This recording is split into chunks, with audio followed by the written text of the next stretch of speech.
बनेगा। और आजमगढ़ नया रेलवे स्टेशन बना था, आने वाला दिन में देखिए आप लोग यही जैसे वंदे भारत भी चलवाई, बड़ी बड़ी ट्रेन जो बड़ी बड़ी शहर से चले ले तो अरे आजमगढ़ से भी चालू हो जाएगी। और ये सब काम करे खातिर के हम के सरकार के साथ रहे के पड़े।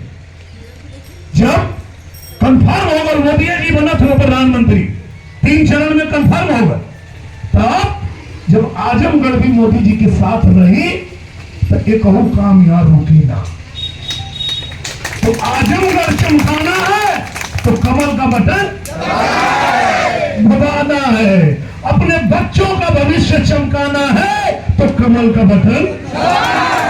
कहा कि हम तो कहला कि 15 महीना में 15 साल से ज्यादा काम करवले बा, केहू जवन ना करे पवलस कई के निरहुआ देखावले बा। पूरा आजमगढ़ चमके लागल और सबके साफ देखाते बा। आजमगढ़ के बच्चा बच्चा दिनेश लाल यादव के साथ बा।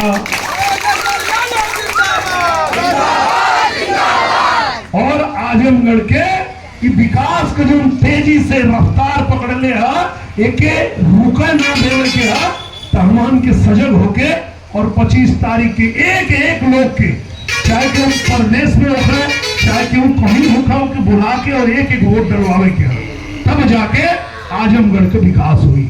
और विकास बहुत तेजी से होता है कि रुका ना देवे के है। आप लोग भी अगर हमारे बात से सहमत हुआ तो एक बार हमारे साथ जयकारा लगा डालो। बोल भारत माता की, भारत माता की, जय श्री राम। बहुत बहुत धन्यवाद।